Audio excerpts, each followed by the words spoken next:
have some changes to the published agenda. First, under presentations, the Newberry Babe Ruth softball team has asked to be pushed to the next, so they'll be at the next meeting if their schedule allows. I need to move item 12, which is under agenda items. It should be under public hearings and ordinances. So we're going to switch item 12 and item 11. So item 11 will be under public hearings and ordinances, and then the new item 12 will be the first item under agenda items. And then I'm going to suggest that we move item 13, since we have a lot of folks here tonight to speak on their own behalf about the P&Z. I'm going to suggest that we move that up. Scott, can we make that? It's a resolution. Can we put it as number 9? We'll do that. We'll put that. So we'll make that number 9, which is going to shift everything I just said one more number down, if you guys are in agreement with it. So with those amendments and suggestions, can I have a motion? So moved. I have a motion from Commissioner Martin, a second from Commissioner Clark. Any questions or comments on the motion on the floor from the dais? Any questions or comments on the motion on the floor from the public? Hearing none, all those in favor signify by saying aye. Aye. Motion passes unanimously. I'm going to ask Mr. Travis Edmond from the Promise Keepers Association to give tonight's invocation. Ladies and gentlemen, if you would please rise for the invocation, remain standing for the Pledge of Allegiance. We appreciate it. Come on in. If you're out there in the foyer, sir, welcome, and thank you for giving tonight's invocation. Definitely. We'll bow our heads. Heavenly Father, we come to you tonight to conduct business and to further your name. Lord, we ask that you bless us, this town, our leaders, and be with them as they make decisions that impact us all. Be with our state and our country through these times. Pray in your heavenly name. Amen. Amen. Commissioner Clark. I pledge allegiance to the flag of the United States of America and to the republic for which it stands, one nation, under God, indivisible, with liberty and justice for all. Thank you to both gentlemen. Okay, we no longer have a presentation on tonight, so it's going to take us right to public announcements. Ladies and gentlemen, your commission likes to hear from their public, so we put this time aside at the beginning. We have 2-minute public announcements. These are kind of the non-controversial ones. If you want to tell us about something that's going on, an event that's going on, community clothes drive where they're handing out free clothes led by some of our middle schoolers, that kind of a thing. Now's the time to do it. If you have a more controversial topic you'd like to talk about, we set aside another public comment at the end of the night where you'll have 5 minutes to do so. And seeing we have someone already at the dais, welcome, sir. Introduce yourself. Thank you, Mr. Mayor. I am Marlon Day with the Alachua County Library District. I'm the Newberry Branch Library Manager here. Tomorrow's the first day of school, and I'd like to remind everybody that the library is open, and most of our services have returned to pre-COVID levels. We have our study rooms available, our quiet reading room is open, our teen room is now open as well. We hope the students will take advantage of our services this school year, and it'll be nice to see us get back to normal. So please share that with any students you happen to see. And I look forward to seeing you all in the library. Thank you, sir. Before you leave, Marlon, how did our reading challenge go this year? The reading challenge went better than last year. I know I beat all of these guys. I haven't looked at anybody's individual accounts, but it went better than Oh, last what year. a diplomatic answer. I read every Dr. Seuss book out there. You're telling me I didn't win? Man. Did you? All right. Thank you, sir. You're welcome. I appreciate it. Any other public comment?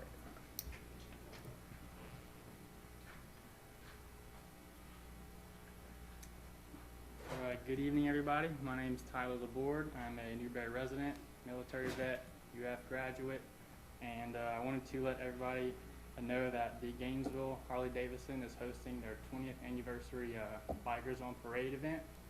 It's going to be November 14th, 2021.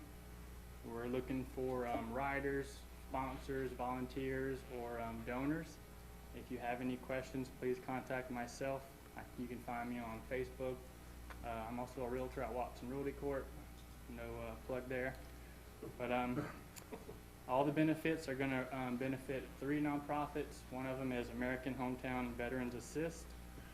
The second one is Military Order of the Purple Heart. The third is the American Legion Riders. And we're also going to have some assistance from Rolling Thunder Motorcycle Club.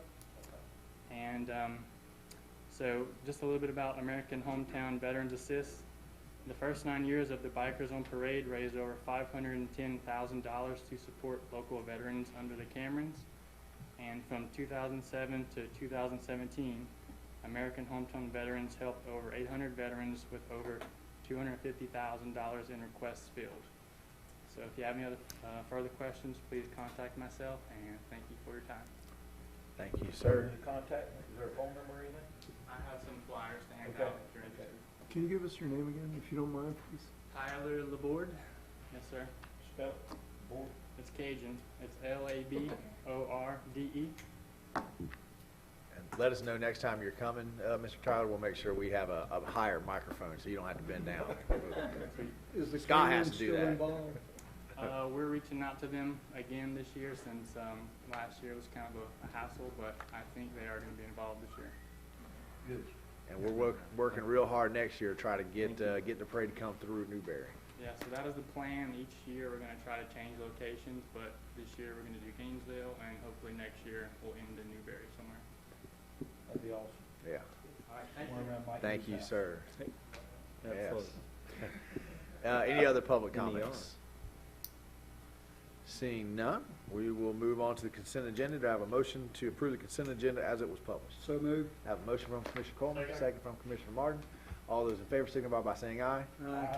Motion passes unanimously. That'll take us to public hearing and ordinances. Our first is going to be what was published as item 13 for you, those of you who are just tuning in.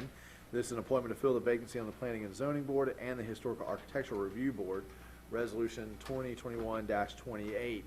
And before we begin this presentation and discussion, I have a couple of comments that I'd like to make about the P&Z. So I'm glad we moved this up because we got a lot of folks here tonight who are interested in this, and I want to make sure we're respecting their time. You know, I think that the commission in the past, we have struggled to get people to fill the P&Z. Thankfully, that is changing around. We've had 11 applications, I think, are in your backup material. The last time we had 2 or 3 people who were applying at the same time. So we're being successful at recruiting more of the community to want to get involved. And I think that's a great thing. I also think that we need to take a little bit more time and make this selection. So you guys got your backup material on Thursday. It gave you 1 weekend to try to reach out to 11 people, have a conversation with them. And the reason why I think it's important to do that is because the P&Z serves as an advisory board to you. We need to make sure that the P&Z knows what your vision is, shares your vision, and is advising you when they think that somebody is coming through the city that shares your vision, somebody's coming through the city that doesn't share your vision. So the P&Z is not going to meet again before you guys meet again. So you have one meeting before the P&Z meets again. That would give us 2 weeks for you guys to have time to make some phone calls, to schedule a cup of coffee, to go through the applications, pick out, you know, who the top 2, 3, 4, right? Try to have some of that more in-depth time to get to know these folks and make sure that you are nominating somebody that really reflects your vision. If the commission feels like the applications that you had were enough and you had enough time to have those conversations, then I'm certainly willing to move forward tonight. But it seems to me like each of those applicants deserves the right to talk to you over the phone, tell you why they applied, what they want to see, allow you the opportunity to share your vision, and see if you actually align. So that, I have another suggestion, but I kind of like to open up the floor to the dais to see what you think about that, because that, I think at the very least, would be respectable to everybody who has put their name in. Thoughts on that? I'd like to Commissioner see Clark. the mayor move forward so we can have more time to conversate with the applicants. Okay. I mean, I would certainly open the floor for all the applicants here to introduce themselves. I think that'd be a good intro. Yes. If they're here tonight, let them have a couple of minutes to talk to you, but Yes. do I have a head nod about giving a little bit more time to make some phone calls one-on-one, Yes. that kind of a thing? Okay, before we ask the applicants to take advantage, if they want to, I'm not going to put anybody under pressure. My other thought is for the P&Z, in order for, you know, we do this almost every year now, and it's always kind of a strange figure it out as we go process. And as I look around at other cities, generally, I don't know, generally may be too strong a word, but it's certainly not out of the realm that cities align a commission seat to a P&Z seat, and they run concurrently, right? So Commissioner Mazon gets elected, a P&Z seat term expires a month after he's sworn in, and Commissioner Mazon appoints somebody to serve on the P&Z in relation to his seat. When Commissioner Martin is elected, he appoints somebody on the P&Z, right? And each commissioner, and that's a way that we could ensure the P&Z is a mirror of the commission, that we're getting the diversity of thought range, we're sampling different folks, because each of you guys have different groups of people that feel comfortable reaching out and talking to you. So that would be another thing that I would just put it on the table for tonight, let you think about that for the next couple of weeks, and when we come back, you know, we could have a conversation about it. But I really want to try to figure out a way that we can structurally make sure that the P&Z is doing the work that you guys are appointing them to do.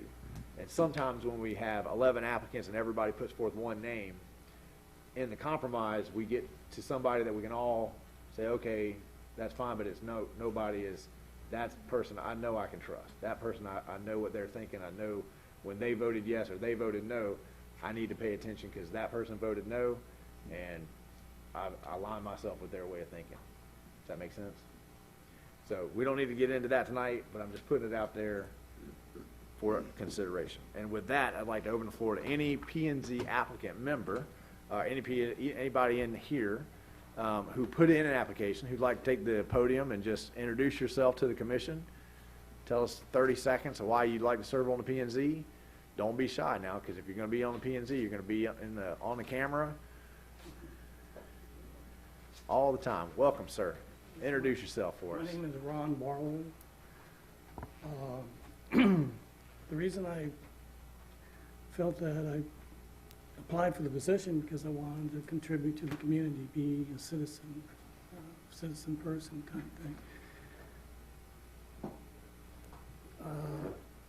I'm very qualified for, if you look at, I didn't submit a resume because you really didn't leave room in there for a resume, but I'd be glad to sit down with all of you. I'd rather sit down with you and go through the questions. That way I get a feel for, instead of each person calling me and I'd rather you all, you know, spend time and then so you're comfortable with whoever you select, because I sure don't want to be somebody's person on the board to reflect just that person's.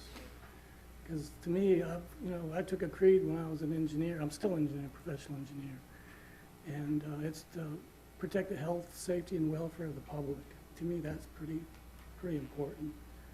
And if you want somebody to be on there that's trying to do the best job they can for the people of, you know, this community and everything, I'll be glad to help you. If it's just going to be kind of a, you know, a thing where it's people fighting for positions because they like development or not development, you know, I'd like to help you, but I'm not going to try to be on one side or the other. But again, I always act professionally. I've always done that, whether I don't like them or not, whether I, approve of their development or don't approve of their development, approve of the person, don't approve of the person. I always try to act professionally, treat them all the same, do the best job I can, and inform you why, if I do anything, why I did this or why I did that. And I'm a pretty good figure-outer, so I've been a troubleshooter I used to work for the city of Gainesville.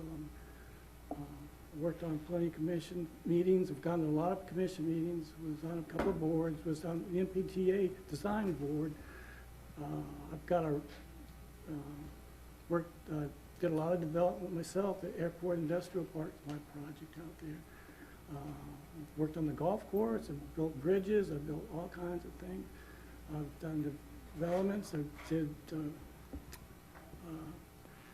subdivisions, I reviewed subdivisions, I inspected subdivisions, I did the whole gamut. So again, I'd be glad to, if that's what if that's what your goal is, to have somebody up here that represents the community, does the best job they can, and looks after everyone, not just special interest groups or anything. So I'll be glad to help you out. Thank you, sir. We appreciate that. God bless you. Anyone else? Thank you, sir. Hi, so I'm Travis Edmond. I was born and raised in the area. It's a little bit about me. I'm just over 30, but born and raised in the area, went off into the Navy afterwards, flew for a little bit, came back, got my MBA at UF, and then... Thank you for your service. Thank you. It's impressive. Came back here, and part of what drew me back here is Newberry has a special feel. There's something that makes Newberry Newberry. And I want to see Newberry stay Newberry. Growth's important. Growth is going to happen. That's what gives us jobs. It's what keeps us all here. But you need to be able to keep the town where it has that special feel, why we all love it here. And part of that, I think, is when I was reading the description of the job posting of it, it's part of it. You got to keep the historic element. You want to keep Newberry who we are, but we all understand that there's changes that come, and how to help plan, how to help best advise you all in your jobs on that position. And I'm happy to meet with any of y'all. My number should be on the application. So if you need anything, feel free to reach out, call, text, or whatever, and I'm happy to meet up and go talk over anything y'all have. So thank you for your time. Thank you, sir. Anyone else here tonight with an application that wants to come on down, ma'am? Welcome. Everybody doing today? Good. Oh, y'all look nice up there. Thank you. My name is Joy Ingram. I put in my application because I've been a long life citizen of Newberry for 50 plus years.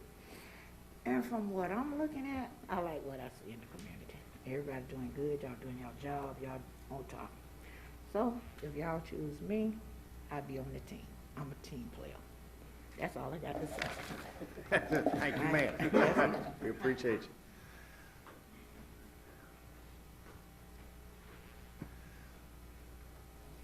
Welcome, sir. Good evening. My name is Jordan Fairfield. Live down the street from Commissioner Maison there. You definitely got a better curb appeal than my house. Just kidding. Give you a little background on myself. I'm a construction superintendent. I've been one for many years. I was one in the military when I was there for 8 years, and then when I got out, I worked down south in a bit of South Florida in a town called Sebring. It's a bit bigger than Newberry, but it has a very historical part to it. My wife Thank you and I for your service, too. Thank you. My wife and I moved up here to finish our degrees, our graduate degrees and whatnot, and then we fell in love with this outer liner area of Gainesville. We recently moved to Newberry Place about a couple years ago, and I work for as a construction superintendent for another local contractor. I find that the city of Newberry, like the other gentleman said, does have a very interesting charm to it. I like the small, quaint town of it, but it also has the potential to grow. And I think that allowing me to come forward on the Planning Zoning Committee as well as the Historical Review Board will give that that extra edge that will allow you to keep the goal in mind of keeping Newberry what makes it itself, but also giving that growth and that potential as well. So love to meet with any of you guys that have any questions. Again, my name is Jordan Fairfield. Appreciate it. You guys have a good evening. Thank you. Is that your cell phone that's on the application? I Yes, should sir. have asked everybody. Yes, Everybody sir. put their cell phone on there? Excellent. All right, so if you just came in, we've moved the P&Z applications up in the meeting since we had a lot of the applicants come tonight. We didn't want to make you wait and see. We've decided that we're going to table this issue to give the commission time to reach out, whether that's by phone or over a cup of coffee with each of you to have a more in-depth conversation, but we're giving opportunities to anyone who wants to introduce themselves tonight and just say a few words.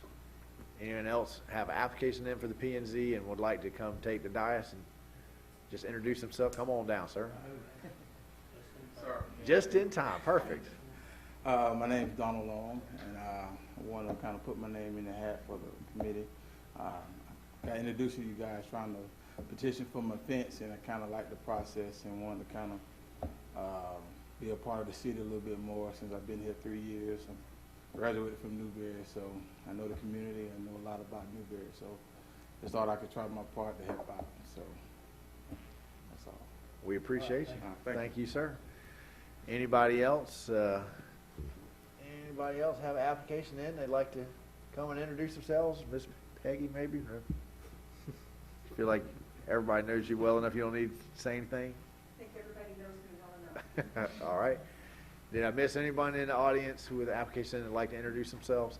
Okay, so and I heard almost everyone say they were willing to sit down over a cup of coffee, take a phone call. So I would invite the commission, let's spend the next couple of weeks really getting to know all these folks, because, yeah, I think it is great to get folks involved, but I think they deserve to get to know you a little bit too, and your vision as well. Okay, thank you all for coming. Don't feel like you have to stay the whole night, although when you're on the P&Z, sometimes we go till about 1:30 in the morning, so get used to it. Yeah. All right, that's going to move us to new item 10. I'm sorry, I cut Brian off. Brian, was there any, since we're tabling this, you're good to go, right? Yes, sir. Okay. New item 10, which is amending the comprehensive plan by adding a new property rights element as required by section 163.3177. Miss Wendy, I have you as leading us through this one. You did an excellent job at the P&Z, so now you are our local expert on property rights. Okay. Well, this is your first hearing, and I'll put on my glasses to look extra studious. So this next slide will show you the beginning. So essentially we went before the Planning and Zoning Board and let them know that this was going on, and they took their action, and we'll go through that. But this is about a property rights element that the Florida statute is now requiring to be adopted by all local governments. In response to that law, that element has to be going through this public hearing process. So the House Bill with 59 was signed into law, went into effect July 1st, and either you adopt it before you amend your whole comprehensive plan, or before your next plan amendment request goes to the state or is heard at all by anybody after July 1st. And so in our case, because our plan amendments are typically going through the Planning and Zoning Board, and if anything was heard by the Planning and Zoning Board before July 1st, those proceeded through.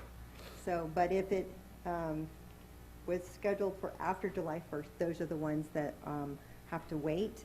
And that's because to address the law in the shortest time frame, we've got this scheduled before you in the quickest way possible. And I have that schedule on the next slide to show you. But the Planning and Zoning Board heard the item, and is based on the city attorney's review and talking with the state Department of Economic Opportunity with Ray Eubanks, who's the plans administrator. It's reviewed to determine that any of those plan amendments have to wait.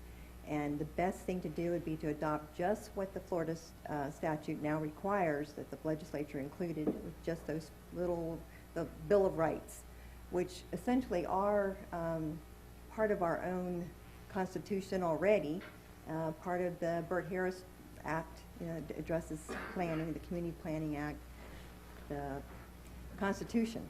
So going through this process is something that we just have to do to be able to comply with what's in the law right now. So we've immediately jumped on that to be able to take it forward. And essentially the ones that are on hold now would resume after adoption of the plan new element. And that would be in October. So if we look at the schedule, the quickest way to get through this adoption of the property rights element, which is taking it to the Planning and Zoning Board as soon as we could, which was the first meeting in August, bring it to you for the first hearing tonight, and then tomorrow we'll transmit that to the state for their review. And they have said that when you adopt just what's in the law only, and not adding other kinds of things to it, or changing any of that, that they anticipate being able to turn that around very quickly, because it's just what's in the law. And then with the hope that if they get us back their comments before August 30th, which is typically they have 30 days, but they don't anticipate taking that long, then we could immediately schedule it for the second reading to be able to adopt that on your September 13th meeting. If it were later, then it would go to your next meetings. And then in order to proceed with the plan amendments that are in now, or any new ones that come in, whether they're small scale or large scale, we could take those to the next possible Planning and Zoning Board meeting, which is the first meeting of October. And then we can take that through to the commission and be able to get some action on those items, because remember that a small-scale plan amendment, which is under 50 acres, can just have the hearings before the city commission and doesn't have to be sent to the state. So in this case, we'd be able to get action on small-scale amendments as quickly as the November 8th date, city commission meeting as a second hearing, and the other large scale would be further into November, depending on when they get their comments back. So the law adds this new section to Chapter 163, and it provides for the governmental entities to show that their respect for judicially acknowledged and constitutionally protected private property rights. As we said, these are rights that are provided in our Constitution, but because the legislature has adopted this, that language is listed there. The 4 items would be the Bill of Rights that is provided as your property rights element that's in your packet, and it just lists those, the right of a property owner to physically possess and control their own interests, and that they have a right to use, maintain, develop their property, and the right of the property owner to privacy, and the right of the property owner to dispose of their property through sale or gift. Essentially, those are all provided. They still have to comply with the normal regulations that a community has in effect, but those are things that the legislature intended to have every local government decision consider those items. So this is your first public hearing for the first reading of the ordinance, and then it will go to the DEO, as we said. So the Planning and Zoning Board did hear this on August 2nd, recommended that the City Commission approve this on first reading, and the recommendation is to approve the ordinance and transmit it to the state for expedited review. If you have any questions, happy to answer them as best I can. P&Z had a fairly lengthy conversation, and pretty much it was about how does this change what we do.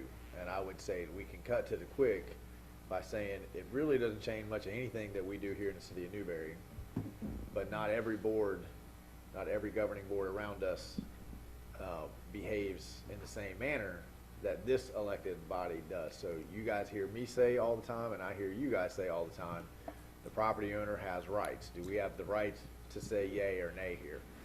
All this does is expand. It's the opposite side of the coin, so it just says in one concise, clear place, property owner has rights, and those rights have to be respected. Commissioner Martin?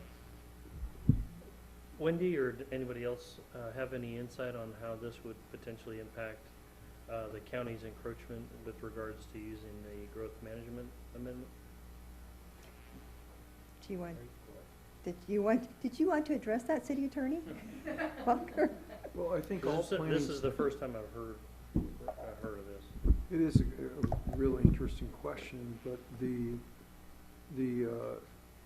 of course, the city of Newberry and most cities have vested rights provisions in their existing code.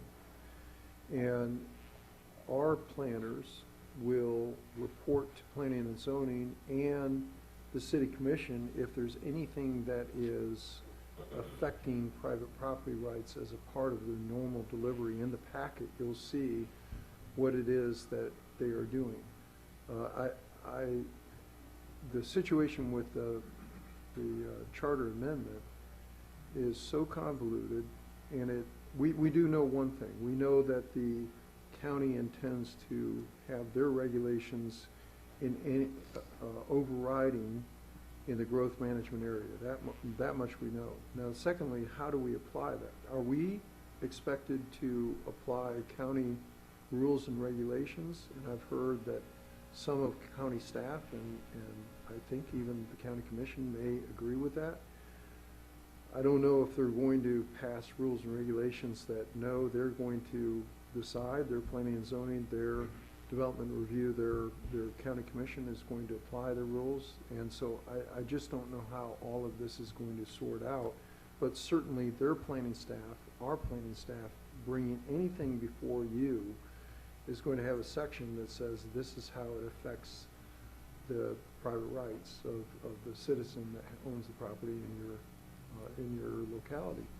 Now, I'll give you an example. We were having a discussion just the other day. How does a plat that's been recorded in the 1920s, how does that how does that affect? These plats that are recorded just don't go away. And how do we accommodate somebody's private property rights with the ownership of a plat in the context of current zoning? Zoning wasn't even around back in the 1920s and 30s, so, how do we accommodate those kind of issues in current day? And those are the kind of issues that certainly will be affected by this particular provision in the statute. I see a lot of lawyers making a lot of money off of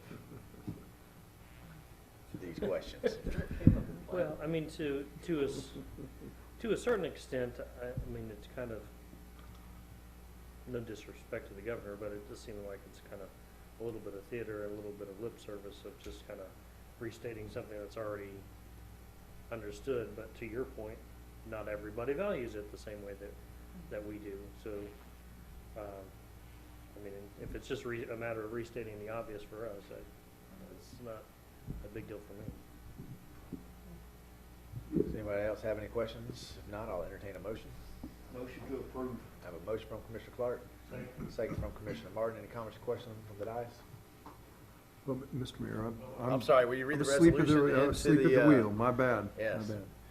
My bad. I was thinking about inverse condemnation, the Terrorist Rights Act. There's all the things that based on your comments that are in existence, constitutional rights that you already have. And so that was what was going on in my mind.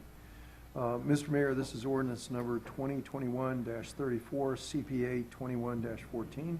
An ordinance of the City of Newberry, Florida, amending the City of Newberry Comprehensive Plan to add a property rights element pursuant to the section 163.3177 of the Florida statutes under the expedited amendment procedures established in sections 163.3184, 2 and 3 of the Florida statutes, and it conforms with sections 163.3161 through 163.3215 of the Florida statutes, providing for codification, providing severability, repealing all ordinances in conflict, and providing an effective date.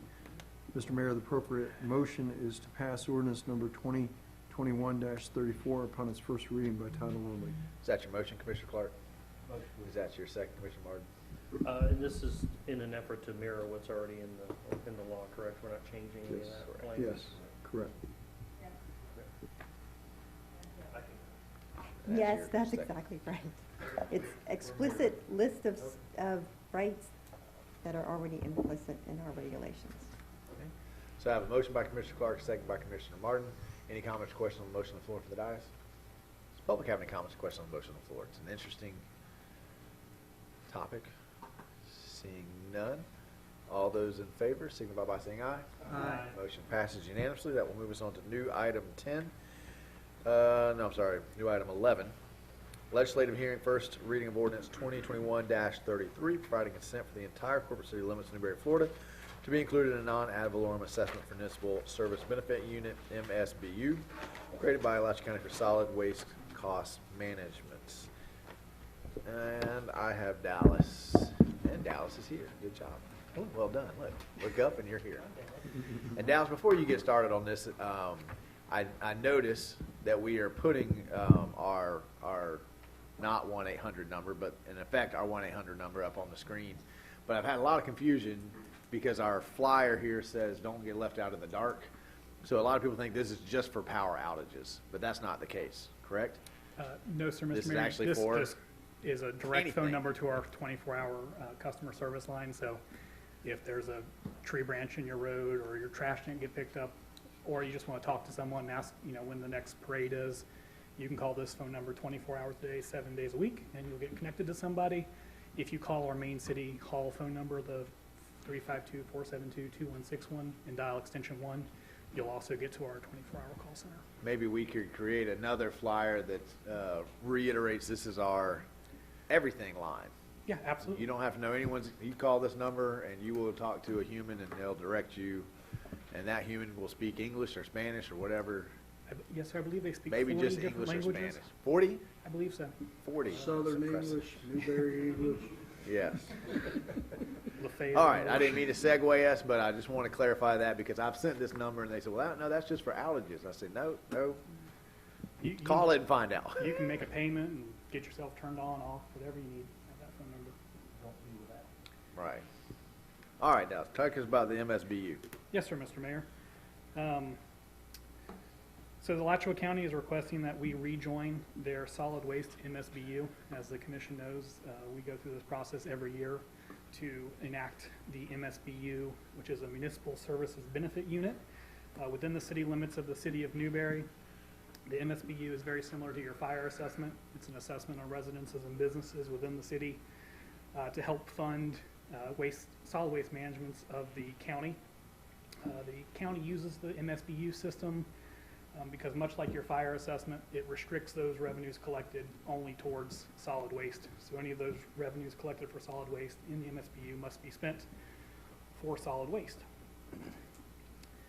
The county receives its funding for its solid waste department through two different sources, one being tipping fees, which are charged at the transfer stations directly to the waste haulers. Those tipping fees cover processing, transportation, disposal, and administrative costs of the transfer stations. The second is the MSBU for solid waste, which is what we're discussing tonight. That MSBU covers the funding for the rural collection centers, which there are 5, as well as the household hazardous waste program, the waste alternatives program, and the engineering and compliance of landfills.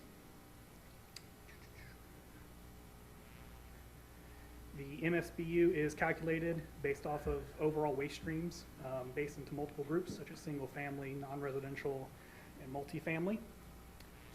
The goal is that the assessment is equal to the expenses of the program.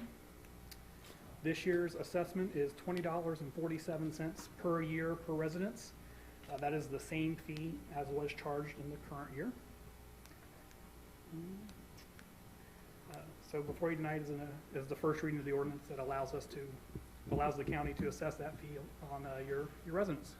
Anybody has any questions, I'm happy to answer them. Okay, and Dallas, just remind us and the public, if we choose not to join the MSBU, that puts us in violation of our contract with Waste Pro, which is based on us being part of that. We would have to enter into renegotiations, and they would increase their costs to cover the costs that are absorbed by the tipping fees, absorbed through the tipping fees. Yes, sir, Mr. Mayor. Should we elect not to join the MSBU, the county would then increase the tipping fee charged to our waste hauler, Waste Pro.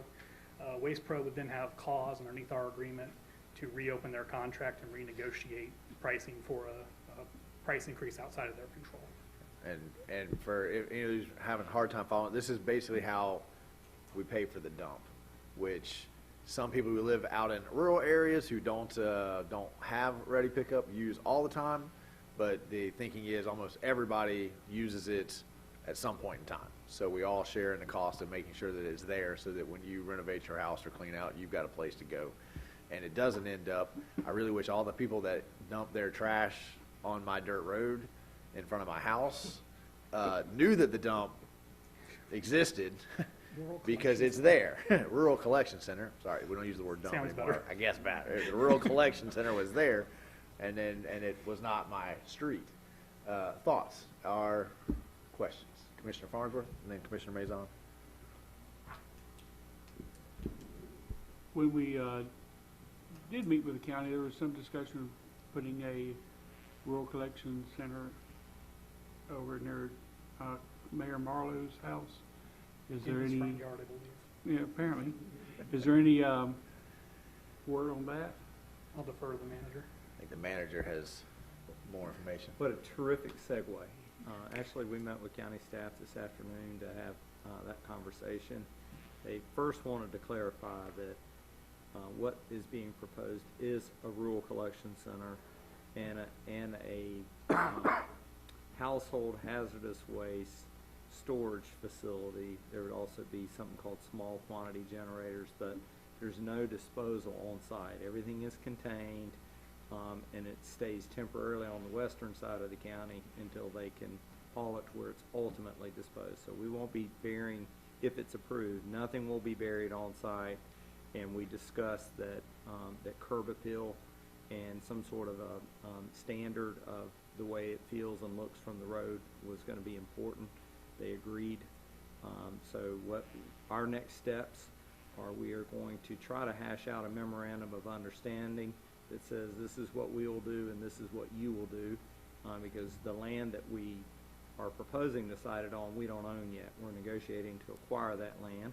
So the memorandum of understanding would anticipate that if we successfully acquire the land, this is what we would agree to do. The county will do this, the city will do that, to site these facilities in there, and we think we'll present that MOU to the commission sometime before the end of 2021.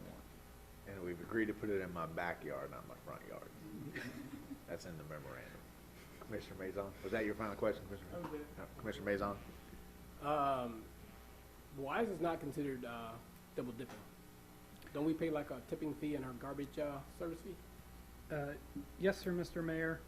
This would not typically be considered double dipping because the tipping fee and the assessment pay for different things.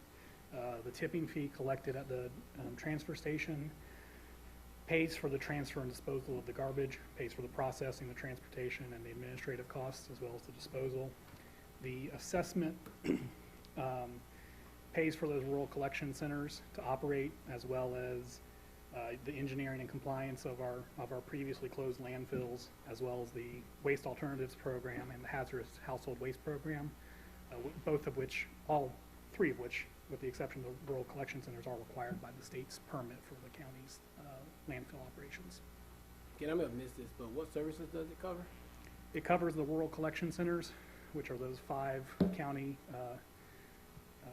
centers around the county where you can take trash directly.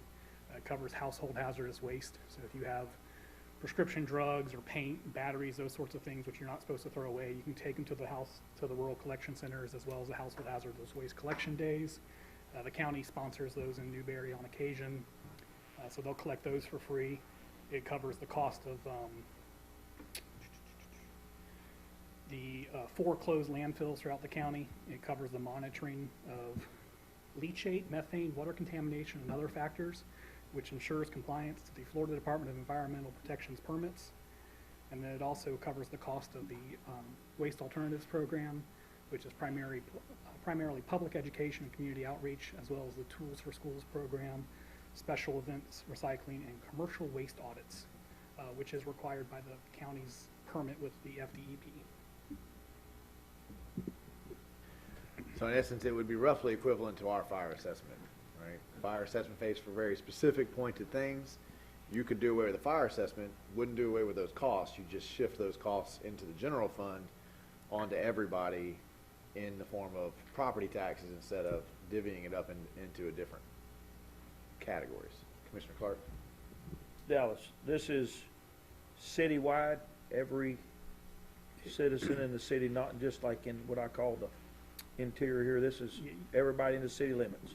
Yes, sir, Mr. Aaron. It's And actually we're paying that current fee now. It's actually countywide. Oh, countywide. Every resident and non-residential. So why didn't they just say countywide? Not why'd they come to us to?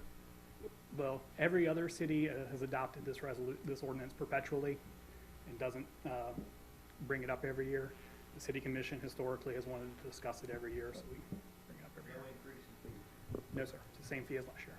And we have home rule power, so for them to come into our city, we have to give them authority. And as Dallas said, previous commissions have felt that it was appropriate for us to measure it, that there aren't any increases or inappropriate increases before, so they wanted some control over it, is where we're. I mean, it would be very similar in that vein to law enforcement. If they come in and say, well, we want to raise it to $100, well, now the difference in the tipping fees with Waste Pro may be cheaper. We may be able to work out a better deal with we can't work out a better deal right now. $20 is way cheaper than what Waste Pro would charge us for providing the same service. Any other questions? Okay, we have the resolution, so go ahead. Mr. Mayor, this is ordinance number 2021-36, an ordinance amending ordinance 2020-22, providing consent for the entire corporate limits of the city of Newberry, Florida to be included in a non-ad valorem assessment for municipal service benefit unit created by Alachua County for the provision of solid waste management costs, providing conditions for the consent, providing that the consent is for a 1-year period, and providing an immediate effective date. The appropriate motion is to pass ordinance number 2021-36 upon its reading by title only. Move to approve. I have a motion from Commissioner Farnsworth to approve, a second from Commissioner Coleman to approve. Any questions or comments from the dais? Hearing none, do we have any questions or comments from the public? Hearing, seeing none, do a roll call vote. Commissioner Coleman? Aye. Commissioner Clark? Aye. Commissioner Farnsworth? Aye. Commissioner Martin? No. Commissioner Maison? Aye. Motion passes 4-1 with Commissioner Martin in dissent. That will move us to new item 12. Must keep in track. Review development fee refund applications and award appropriate refunds. Very exciting. We have someone taking advantage of our economic stimulus front. Can't wait. I was going to go with package, but that's got its own problems. Go ahead. Just can't find a safe word I know, I anymore. can't find a safe word anymore. We're at new item 12. It used to be item 11. Used to be the first agenda item. It still is the first agenda item.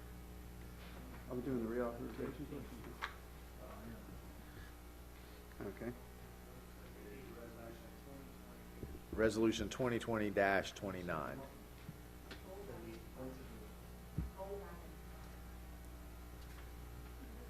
New item 12. Don't confuse me. Old item 11, that's what I have. Are we all on resolution 2020-20? This is why I don't change the commission agenda on them very often, because it's me getting them confused. It's not their fault. We're all on resolution 2020-29? Awesome. Okay. Brian? Switching over the Oh. presentation. Queued up the next one. Queued up. There we go. Okay, thank you, Mr. Mayor. As the title says, this is the review of development fee application, refund applications. In 2019, the commission directed staff to come up with an incentive program. We already had one that was directed to targeted industries as defined by the state. The commission directed staff to come up with something else that could also incentivize a broader range of commercial development, not just that targeted industry. And so in 2019, that was the direction. Staff came back with the resulting proposed resolution at the time, 2020-29. It basically allows a single project of a large scale to earn up to $30,000 in development fees in a refund based on qualifying criteria of the architectural design style, how much capital investment is made in the community, how many jobs are created, and some additional stuff if it's in the historic district. Excuse me. And so we have 3 applications tonight. The first one up is the Stonehouse Grill. I know you've all eaten there, so I know you're all very familiar with the Stonehouse Grill. It's a great addition to Newberry. It's actually created quite a few jobs in the community, 45 full and part-time jobs. It employs a substantial amount of, or number of elements of the Florida vernacular architectural design style, which is great. It's a very attractive building, and it also was a substantial amount of capital investment in the community. We don't know exactly yet what the property appraiser is going to appraise it at because it's still within the year that it was opened. So when we come around next year, then we'll have a better idea of that and how much taxes generate, but it'll be fairly substantial because it was a big investment on the developer's part. Stonehouse paid a total of just over $60,000 in development fees. Those fees are the building permit fees, it might have been a site development plan fee that was thrown in there, was the capacity fees for water and wastewater service, and some potential connection fees. And so when you add that all up, it came up just over $60,000. And so the way, by resolution 2020-29, the first $10,000 qualifies for a full 100% refund. And all these fees have been paid by the developers in these applications. So it's a refund program, not a discount program. And so the first $10,000 would qualify at 100%. The fees paid over 10,000 qualify at 50%. There is a maximum amount of total refund of $30,000, and so the qualifying amount was a little over $35,000, but the limit of 30 kicks in, and so the maximum allowable refund for this particular application would be the $30,000, and that is staff's recommendation for what the refund should be for the Stonehouse Grill. Do you want to discuss these individually, or do you want to go through all three, sir? Why don't we go through all three and then we'll come back. Okay. So number 2 is the Alpha Omega Training and Compliance. It's a new business to Newberry. They train people to go out and clean up spills on the highways during accidents situations and some other cleanup jobs. It's in the Newberry Commerce Park, which is more industrial area, so there wasn't a lot of emphasis on the Florida vernacular design style in that setting. But they did create 13 full and part-time jobs, and I think mostly full-time jobs out there. And they did have a little bit in excess of $1 million in capital investment in the project. And so when you add all of their fees up, it totaled just a little over $9,000. And so the maximum allowable would be $9,171. The third application is the Town Center Storage. We called it Triangle Storage down there when we were first reviewing it, but the name is actually Town Center Storage. Likewise, there were some elements of the Florida vernacular, but it does exceed the minimum design standards, which is part of the ordinance or the resolution as well. Created approximately 7 full and part-time jobs in the office side, the office piece, and was approximately $1.2 million in capital investment for the project. And so their total fees paid out were $10,539, of which the first, again, $10,000 qualifies at 100%, and then the fees over $10,000 qualify at 50%. So you come up with the $10,270 as a potential for the maximum allowable refund.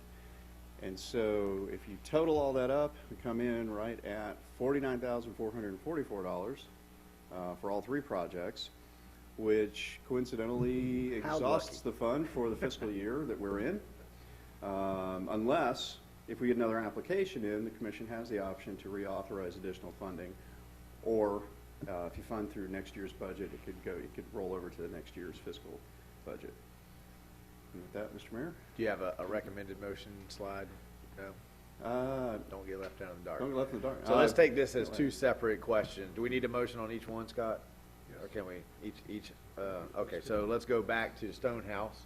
Staff's recommendation is a little, can you go back to Stonehouse with me there? Is the full amount that we, and remember this board set the terms for this incentive about what percentage. They're qualified for 30. Do I have a motion to approve them for a $30,000 refund from Commissioner Martin? Moved. Second from Commissioner Clark. Comments or questions on the motion on the floor from the dais? 2 thumbs up. Comments or questions from the public on the motion on the floor? Seeing none, all those in favor signify by saying aye. Aye. Motion passes unanimously. Next one is AOTC. They qualify for $9,174. Do I hear a motion to give them the max that we're allowed to give them? I have a motion from Commissioner Farnsworth. Second. A second from Commissioner Martin. Any comments, questions on the motion on the floor from the dais? Commissioner Mason. What year by the commission was this?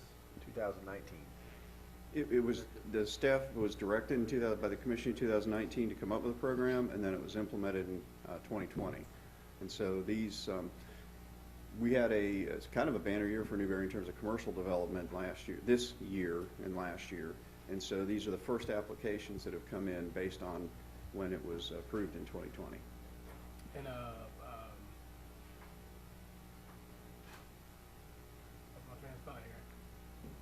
Commission funded it that in 2020 fiscal year, and then we didn't have anyone ready to apply for it. So this money's actually been sitting and rolled over.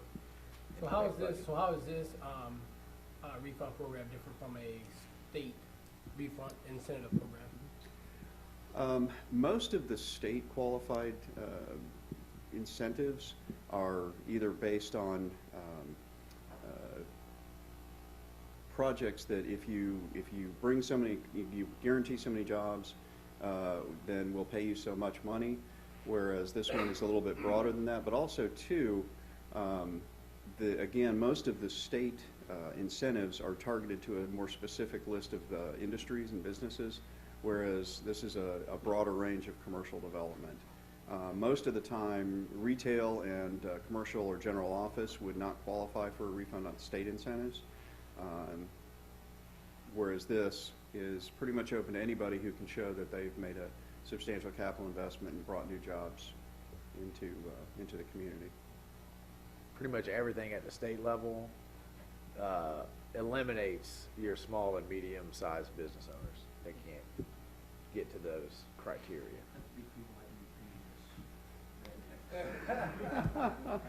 People that drive Teslas. I'm sure we could come up with some big incentives for FedEx if they wanted to locate here. UPS. Commissioner Farnsworth. Brian, remind me, is there a time limit these people can apply for the refund? Mr. Mayor, the way the resolution was drafted, it allowed to go backward to 2019 because that was when the commission wanted to implement it.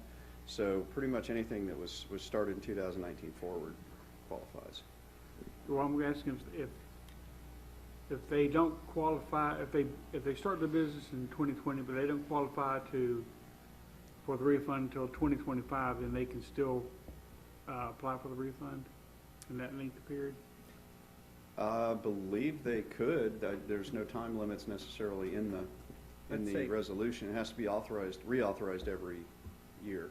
Every time we run out of money. I'd Yeah. say if there's money available, we would disclose to the commission when the work was done, but if there was money available, we didn't see any limitations on, there's a time limit on when you have to get a statute of limitations, so to speak.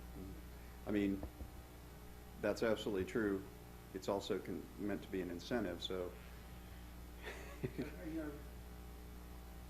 Yeah, I was just kind of wondering, I mean, if somebody starts a business now and then they don't actually qualify for 5 years or so, there's no time limit, if they just kind of, I don't know whether they. I think they're running the risk that we don't have any more money, because we funded this at $50,000, and it was basically a first come, first serve, and we wanted to see how this first round went, what we got out of it, before we entered the conversation about whether we want to re-up, which is the next conversation after we approve these next two. Right. And so I think if someone would say, well, I'm going to build a business, but I probably won't hit 10 employees for 5 years, can I still go? Say, well, it depends on if there's any money there, if we're still running the incentive program. But I think it's probably, when we get to that, it's probably a worthy conversation to say, do we want to put a window on it for this money? You got a 2-year window, because part of it is we don't want to lock up that money and then you don't build for 5 years. Which is one of the reasons why we do refunds, not waivers. hoping it was something that'd be incentivized them to pull the trigger and move forward. Okay, so I have a motion properly seconded on the floor to approve. No, wait, we're on a new one. Did I miss that one? We voted. I have a motion and a second. Back on the AOTC, are we on the town center? But we don't have a vote there. The slide got ahead of me. Okay. I was on track. All right. And no questions up here anymore? Public questions or comments on the motion on the floor? Hearing none, all those in favor signify by saying aye. Aye. Motion passed unanimously. Now we'll move to the town center. Do I have a motion to approve the town center? Second. I have a motion from Commissioner Coleman, a second from Commissioner Mazon. Any questions or comments from the dais on the motion on the floor? Seeing none, any public questions or comments on the motion on the floor? Seeing none, all those in favor signify by saying aye. Aye. Motion passes unanimously. Now, do you have a separate slide for us, Brian, about whether we want to, because we have other things in the works right now, or is that just a conversation? Next presentation. How much my last bill was. Yeah, pretty close.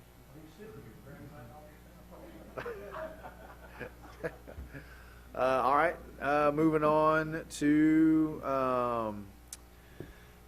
Scott, did you ever read Resolution 2020-29? No, we need to read the new resolution. Man, I'm which just gonna we'll fire put all on. y'all. 'Cause y'all are not helping me out tonight. So this is the upping of the resolution that puts the program back in motion again.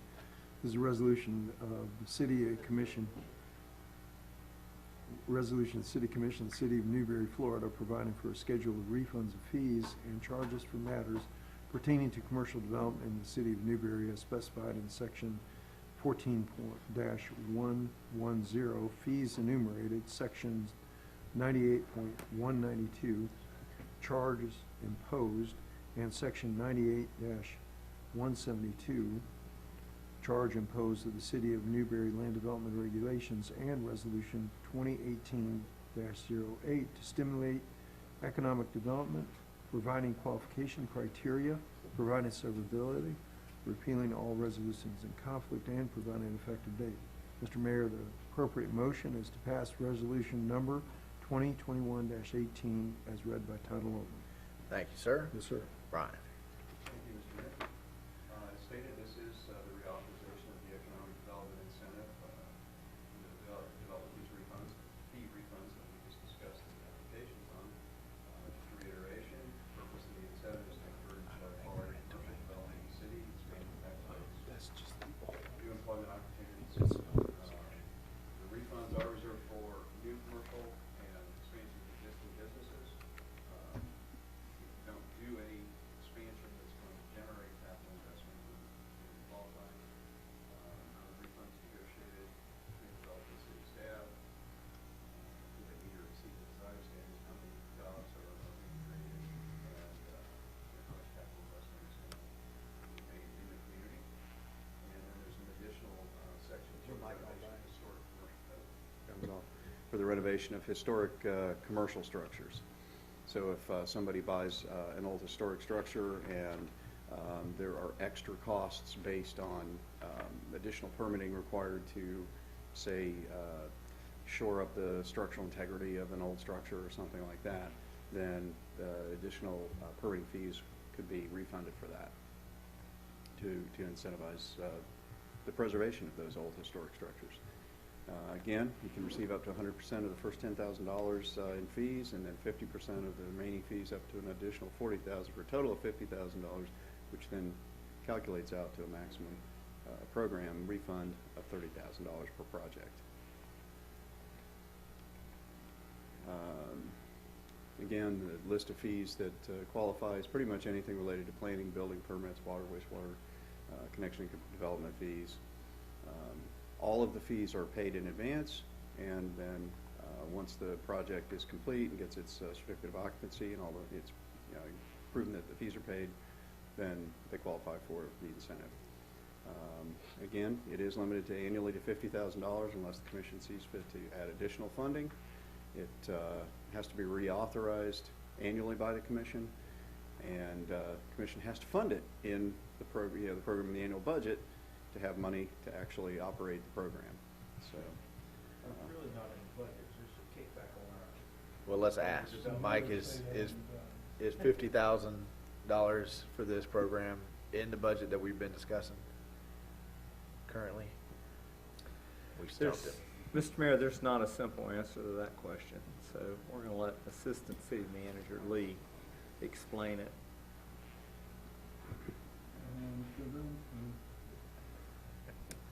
Mr. Mayor, no. This is not currently funded in your fiscal year 2022 budget. We've been rolling forward the $50,000 from 2019, as Mr. Thomas indicated. However, if the commission authorizes us tonight, we'll fund it out of your reserves. You have existing reserves that are above and beyond your fund balance requirements. So we would fund it out of that, and we would continue to carry your $50,000 over until it was. And do we,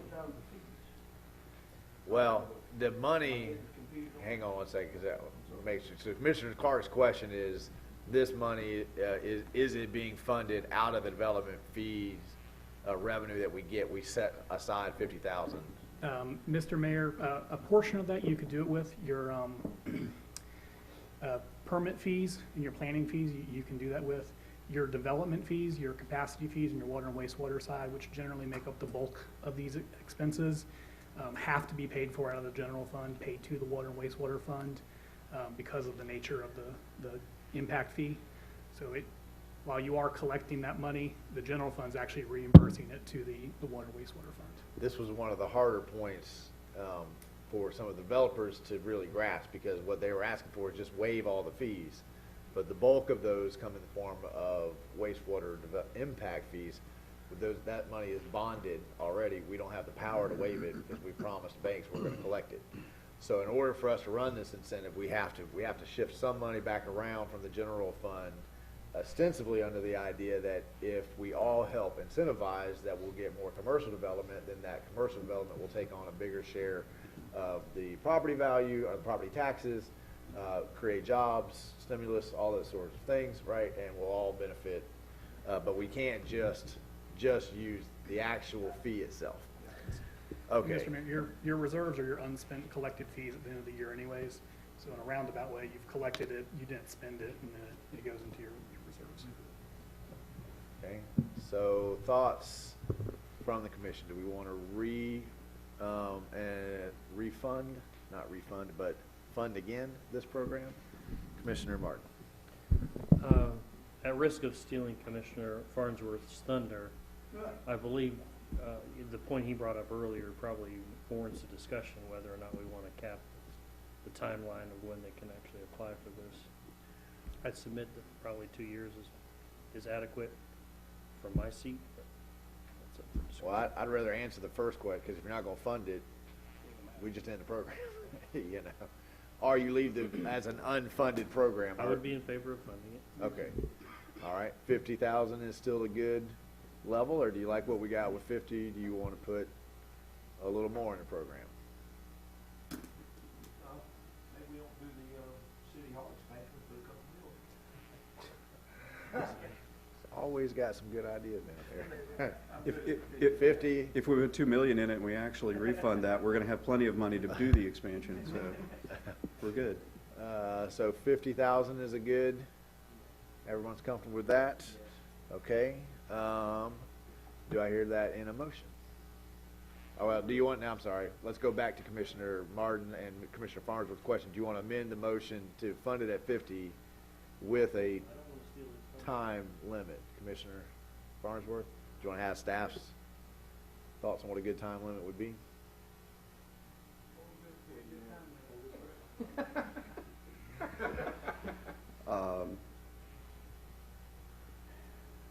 It took us 2 years to get through this first one. I don't see any issue with 2 years, Mr. Mayor. The idea is to incentivize new commercial growth and reward that commercial growth, and so they're not going to qualify until the project is complete and the certificate of occupancy is issued. And so whether that takes 2 years or 3 years or 4 years, they're not qualified until it's complete anyway. And so really the clock starts at the time when they get their CO issued. And so if you wanted to put a time limit on that, that might, a 2 year time limit on that. 2 years from the CO. Okay. Okay. Do I hear that in a motion? Okay. If no one partakes of $50,000, no one partakes of the $50,000 we've been rolling it over, should we maybe, instead of just rolling it over, add some more money to it?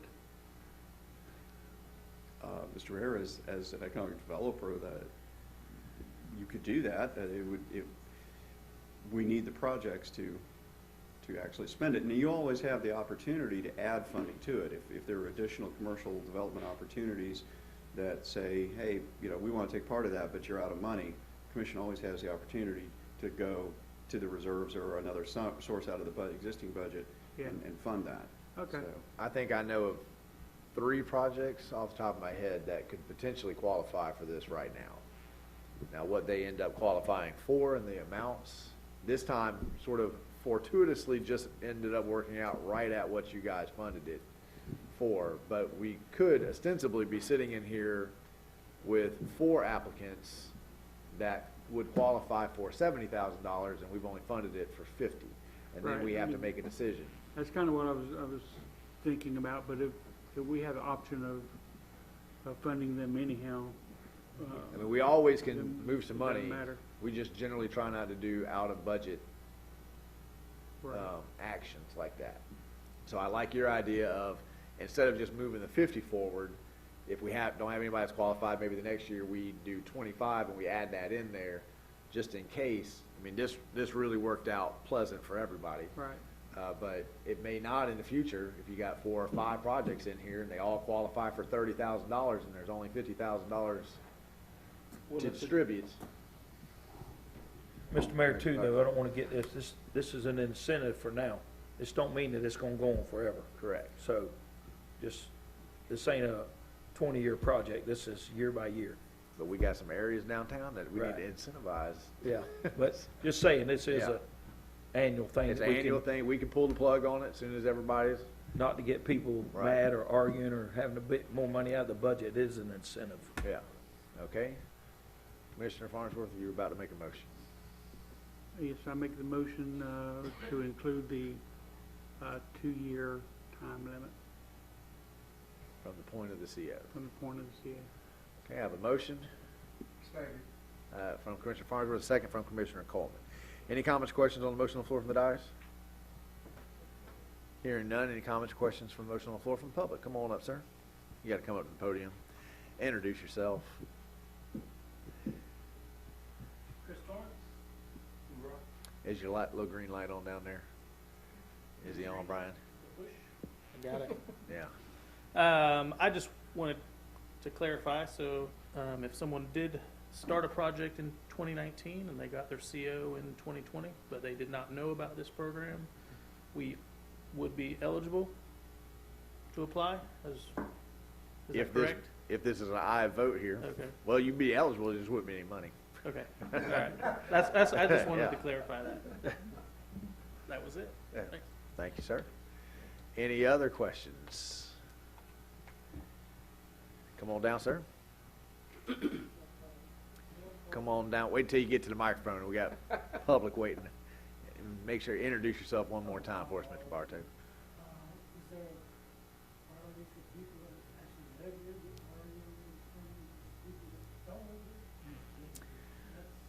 I don't think we did that because that gets us into some gray areas. It is basically based on jobs, commercial growth, those kinds of things. Well, and the business is located here and paying property taxes here. I think that was the commission's intention when they cited it. Anybody that wants to come and compliment us by building and believing in the city of Newberry, we want to believe in them right back. Any other comments or questions? Seeing none, all those in favor signify by saying aye. Aye. Motion passes unanimously. And that's going to take us to back on track numerically, the Quint apparatus replacement alternatives. And I see Dallas heading this way, not Ben. Is that because it's more about the money at this point than we know everything about the Quint, now it's just about the money. Okay, so now give us just, I'm not sure, since you're the finance guy, if you're going to give us a little bit of a summary for the folks watching in attendance tonight, what the Quint is, what the conversation is about. I know we want to get into the conversation of funding and whether we should get a new one, a used one, those kinds of things, but we need a short little recap. Is that, you ready to do that, or you want to ask the chief to come up? I'll do my best, and the chief can tackle me. Mr. Mayor, the Newberry Fire Department operates 5 frontline fire apparatus, which consist of an engine, a quint, a brush truck, a tanker truck, and a command vehicle. Each fire apparatus provides a unique function for various types of emergency calls for service. A quint, which we're discussing tonight, by definition provides 5 different functions. It acts as a fire pump, a water tank, it has fire hoses, an aerial device, and ground ladders. These functions allow the apparatus to supply fire streams and provide initial and continuing water supply, and provide personnel with access to elevated areas, and provide elevated master stream operations. Newberry's Quint, which serves dual purposes as both an engine and a ladder truck, is one of the 5 aerial apparatuses located in Alachua County. As Newberry continues to grow, with residential occupancies above commercial occupancies and construction of large single and multi-tenant structures, aerial fire apparatus will continue to play a vital role in our current and future service delivery. Newberry's current Quint was manufactured in 1999 by Southern Coach Corporation in Ocala. At the time, Southern Coach Corporation manufactured their own apparatus bodies and utilized chassis made by Spartan Chassis and aerial devices provided by Aerial Innovations. Unfortunately, only Spartan Chassis, now owned by E1, remains in business. This creates challenges when acquiring replacement parts for the apparatus and for the aerial device. Newberry's Quint is 22 years old, and although the apparatus has been well maintained, it is fast approaching the end of its service life.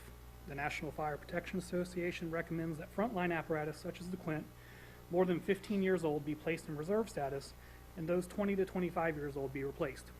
Additionally, some repair and replacement parts for the Quint are becoming scarce, particularly for the aerial device. With the end of service life quickly approaching for Newberry's Quint apparatus, staff has outlined several alternatives to replace this valuable firefighting apparatus. Those alternatives include refurbishing our current Quint, purchasing a new Quint apparatus and trading in or selling our current Quint, purchasing a used Quint and trading in or selling our current Quint, purchasing a used fire engine and trading in or selling our current Quint, or some other option at the Commission's discretion. Mr. Mayor, we discussed this item about a month ago. The Commission directed us to come back at a later date for a final decision. We're here tonight for that final decision. Your decision tonight will have an impact on the fire assessment that we will bring forward at your next meeting.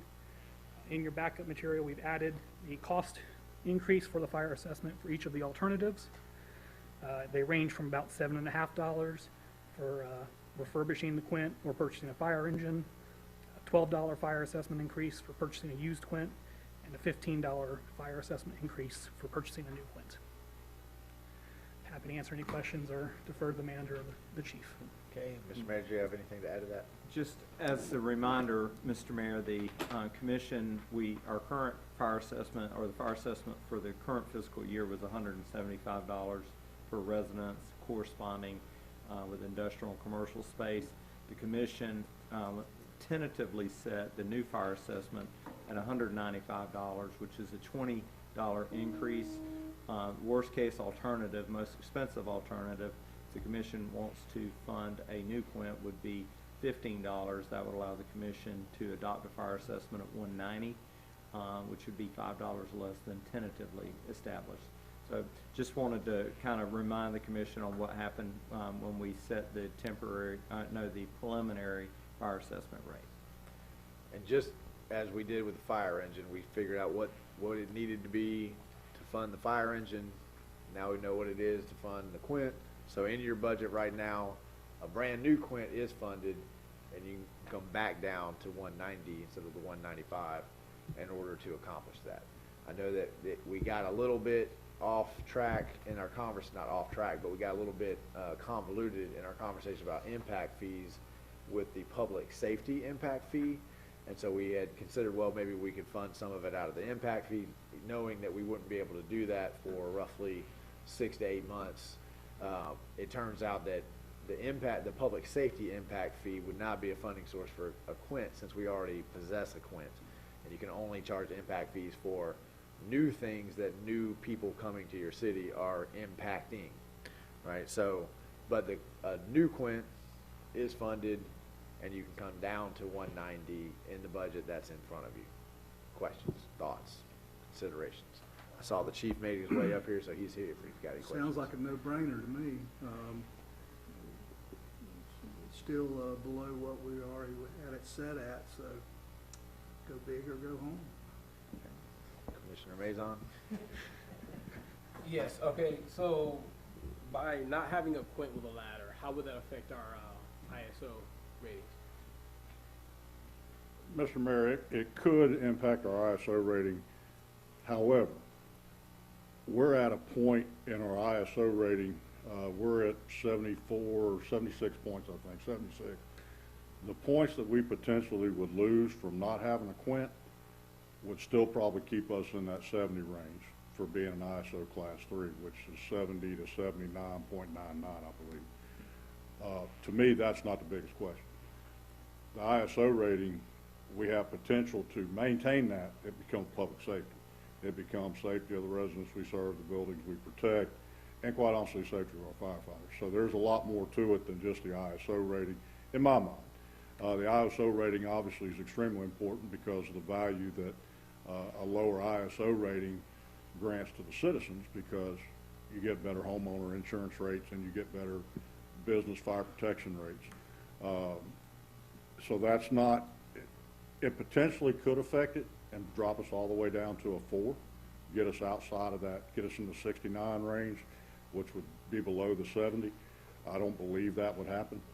But we do have, if we don't fund the Quint, we do have an obligation as a city to contact ISO and let them know that, because we just had the evaluation, if everybody recalls, just a few months back, we do have an obligation, if we don't possess a Quint anymore, to let them know. So they'll redo the rating, which will be an accurate rating at that point when if we didn't have a Quint.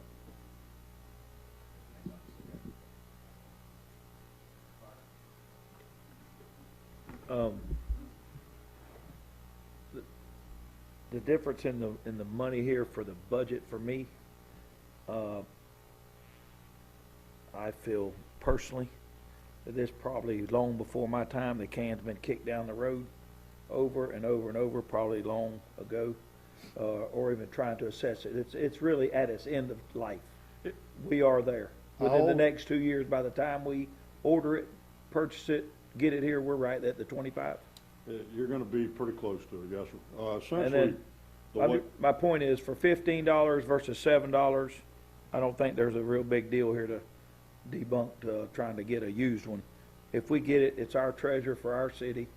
We know it, we maintain it, and from this day on for 25 more years, it's done, it's over with. And we are growing to get bigger buildings. Norfleet's got bigger buildings already. It's coming, so this is part of what we need to maintain safety. yes, sir, Mr. Mayor, that's in a presentation I gave a couple weeks ago, presentation you see up on the screens. We do have some bigger businesses, buildings that have come into the city of Newberry in the last couple of years. Some are what we call mixed-use occupancies, where you have commercial on the first floor and residential on the second, maybe the third floor.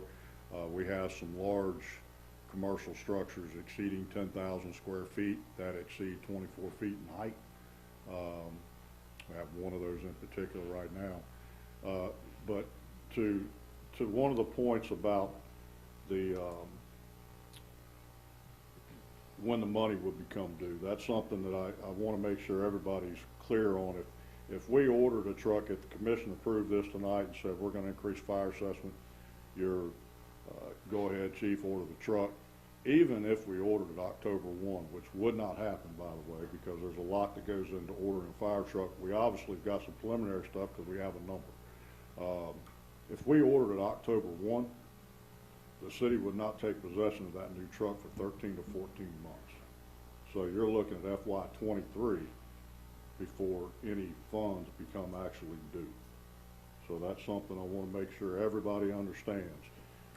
So then at that point, to your to Commissioner Clark's point, the truck at that point would then be right at 24 years old.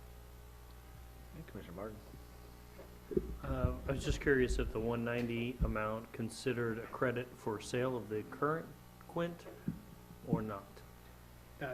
Yes, sir, Mr. Mayor. Our prices include a trade-in value of our The whole current- 25,000? You got all 25,000 in there? Conservatively, yes. And Mr. Mayor, to the chief's point about when the budget money will become due, the city will bank, the fire assessment will increase as soon as you vote for it to increase. We will begin banking that money in your VERF for a down payment on the Quint when we actually get to that point in fiscal year 2023. So that money will be earmarked towards the Quint immediately. And the vehicle, the VERF Vehicle and Equipment Replacement Fund. Thank you. Vehicle. Just right, if the commission 20 years ago had that kind of forethought, we wouldn't have to be having this conversation today. So we've been hit. I get it. We've been hit by a lot with the fire department in the last 5 years. But we made a commitment 5 years ago that we were gonna fund the fire department, we were gonna do it right, we were gonna put public safety as number one. We've never wavered from that commitment. We've got a new engine, we've got a new station. This is kind of the last big ticket item, and I think it's egregious that you guys have had to bear the brunt of that because that can was kicked for so long. These kind of big ticket items, they should be spread out so that we're not kicking all of these cans so they all come due all in the same window of time. But you guys have handled it well, and as long as we continue to fund the FERF, we shouldn't have this issue again. Commissioner Mazon, did you reach for the mic? I actually did, yes. So, having a Quint, how would we tackle second stories and the obvious here, Southern Fuel?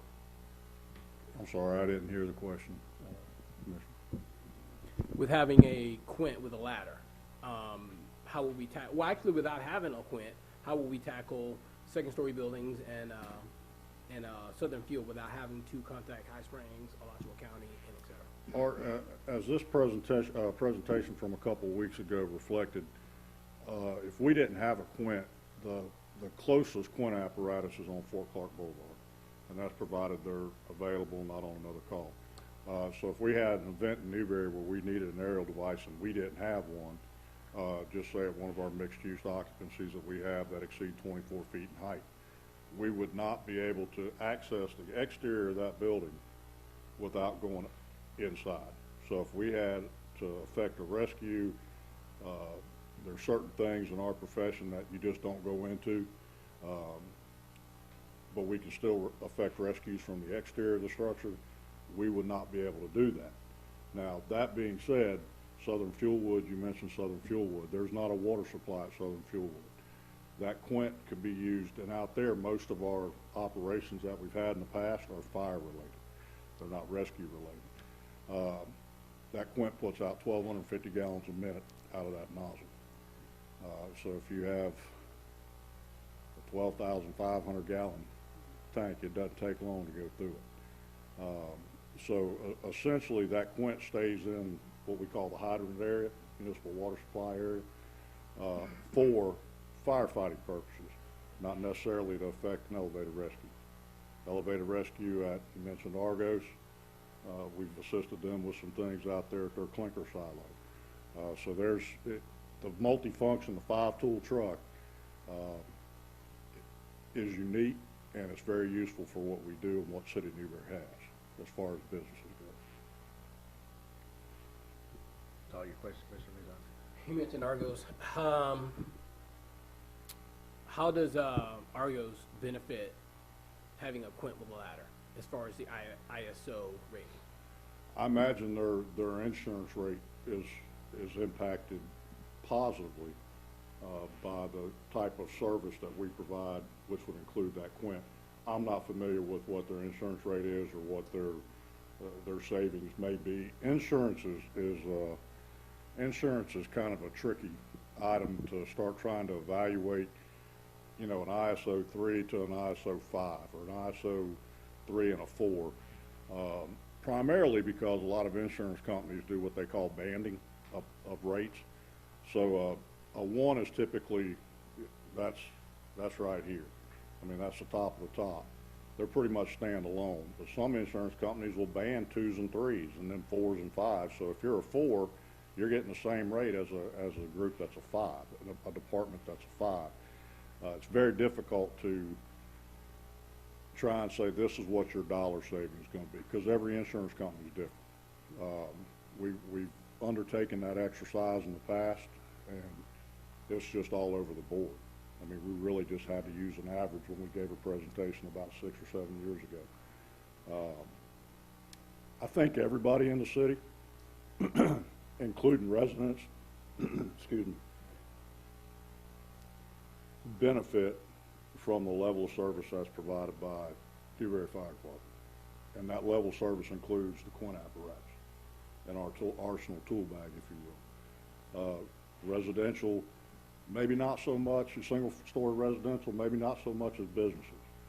But when you need something like that, you need something like that. You know, mixed-use occupancies 2 and 3 stories tall.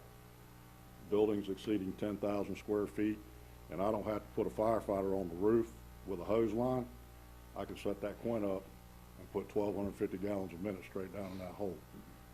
That goes a long way. So a lot of pluses for everybody, in my opinion. Only thing I would disagree with that is I think that the quint benefits everyone in the city of Newberry and a whole lot of people in the unincorporated area as well. Very true. To that point, that's what we have an agreement with Alachua County. We provide service for them. Part of our agreement with them is we get a little bit higher rate on our payment than some of the other departments, the contract stations within the county, because of the level of personnel, the training of our personnel is higher than most, and the equipment we have is beneficial to the operations that they need. So we do receive what's called a Tier 1 rate versus Tier 2. Commissioner Mason? I had a question for Dallas. So moving forward with this, we spoke of it before, there is a program in place for those that possibly couldn't pay the increase in the fire assessment? Yes, sir, Mr. Mayor. The fire assessment adopted every year does have a hardship assistance program, which I believe was championed by Commissioner Farnsworth back in the day. I won't say back when that day was, but back in the day. There is a hardship assistance program. Applications are due every year from residents by May 1st. We do have applications every year that we do process, and we do provide hardship assistance to residents. Essentially, the city pays their fire assessment for them. Any other questions on the dais? Hearing none, do I have a motion? I think we need to do this, well, how should we do it? We have two questions. One, are we going to have a quint? Two, are we going to have a new quint, or are you going to have our two commissioners say that the difference in the fire assessment is not worth the conversation? You can put that into the motion, and we can handle both of those at the same time. Anyone want to make a motion about which way you want to go here? Commissioner Clark? We'll be back on, we'll go back to conversation or discussion once we have a. Yeah. Then I would say, I would make a motion to approve to get the quint new, which would set the fire assessment at 190. Okay. Do I have a motion from Commissioner Clark, a second from Commissioner Coleman?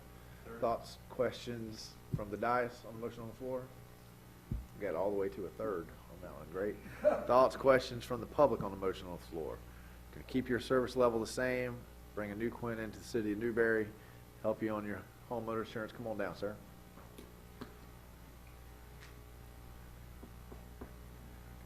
Jordan, Fairfield again. I just want to say, before I went into construction, I worked as a lieutenant for a fire department in South Florida for about 8 years, and we went through a very similar situation where we had to purchase a quint. We underestimated from E1 how long it would take to purchase a vehicle. During that time, our vehicle hit the 25-year lifespan, and we had to put that vehicle out of commission, which drastically devastated our commercial and multi-story use. I can tell you firsthand, I'm not employed by the city of Newberry or the fire department, that the use of a quint is a must-have if you have one at your station. You'll use it all the time, and I can tell you, as a person who personally hung the Christmas lights in Newberry and was rescued at 11 o'clock at night, I'm very grateful for the use of a quint in the city of Newberry.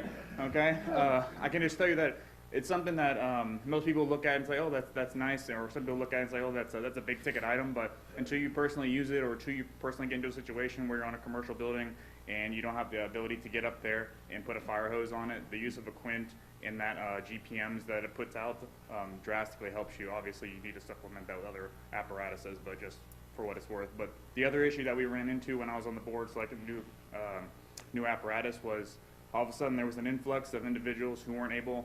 For ours, it was an additional $12 fee. Weren't able to supplement and pay that $12 fee. So just something to think about. Don't be surprised if all of a sudden you get an influx of applications. That was just an issue that we ran into. I appreciate that, and I think for fire and police, all too often, we don't appreciate them until we need them. And then when you need them, that $10, $15, you'd pay that twice over. Okay, any other comments or questions on the motion on the floor? Mr. Mayor? Commissioner Martin. I wanted to know what the plural for apparatus is. Apparati. Apparatus. Look at that, I Is it didn't even know apparatus? that. I just took a guess. He What I do in said- the classroom, just He fake it said till you something make it. about apparatus.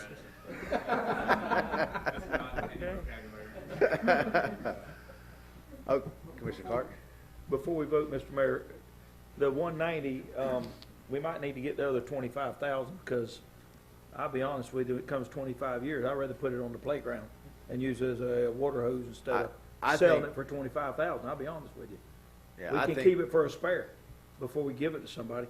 I think we need to have a separate agenda item, because I think there may be some more creative uses where we can keep that in the city We could have a fire truck that actually runs during parades. during parades, the speed with which the water came out of there makes me think we probably shouldn't use it for like a kid's splash park, but it could be As I said earlier, the biggest issue with the truck, the motor is a Cummins diesel motor, Allison transmission, same thing our brand new fire engine has one. The issue with our truck is age and aerial device. We could use it as a backup engine. We got 0 ISO points for backup engine. We don't have one. Bear in mind, there's still annual maintenance, annual upkeep, annual testing on your backup truck. Would it be called a quattro? It'd probably be called an engine, because aerial will be done. It'd be a quattro. I just think before we sell this for $25,000, which doesn't really affect anybody's budget, it's worth a conversation, a little bit of thinking outside the box, see if there's something else. But those annual maintenance costs, they do add up if all we end up doing is pulling it out for a parade once or twice a year. Yeah, but Could serve as a backup. even at, It could serve as a backup after 25 to 30 is put it in a glass case, it'd be a historic antique. All right. I have a motion, probably second on the floor. What other question? Yeah, Commissioner Mazon. I was gonna ask if there's a way, for people that's listening, not so much that are here, to break down on what that increase would be, that they would see monthly on their bill. The It would fire be assessment? It'd or be the- a one-time annual fee on your tax bill of $15 or $20, depending on the commission. You pay your fire assessment with your property taxes in November, so it's a once-a-year fee on your tax bill. And just to be clear, the motion on the floor included what the fire assessment, that will have to come back as a separate agenda item. But what this commission is doing is saying, fund a new quint. Yeah. I'm willing to do that out of the fire assessment, which is $15. We'll have to come back and say, what's the fire assessment, and actually set it at $190. But it would be, or you guys can come up with something else, but it would be a $15 annual cost, one time a year, $15 a year to have the quint, a new quint. And Mr. Mayor, to Commissioner Mazon's point, oftentimes when we're talking about $15 fees, that's a monthly fee. And so we tend to interchange a lot, and it confuses people.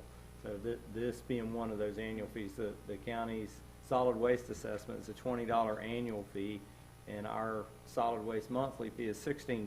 So often we think of those fees as being monthly. We're talking about $15 a year or $1.25 per month if there were a monthly equivalent for it. Okay, any other questions from the public? Comments from the dais? Hearing none. All those in favor, signify by saying aye. Aye. Motion passes unanimously. Thank you. Yes, Mr. Mayor, to your point, at the next city commission meeting, the city manager will be bringing you your final fire assessment rate resolution. Based off your motion, we'll be bringing that back at $190. And That's remember, all. if you voted yay tonight, then you should vote yay on the number. Those kind of go hand in hand. I'll remind you when we bring it back. All right, that brings us to comments. We'll begin with the city manager. Thank you, Mr. Mayor, and we will not issue a purchase order on a quint until after the commission has adopted the resolution with fire assessment, just in case is kind of a backdoor there. Mr. Mayor, I'd like to first express appreciation. I see a number of candidates for the Planning and Zoning Board that decided to hang around for the entire meeting to get a taste of what the business items that the City Commission is seeing, and many of these were planning-related issues. So hats off to all of you. Local government is a really complex business. I say it all the time, and to hang in for a business meeting and see how we do our business, I applaud you.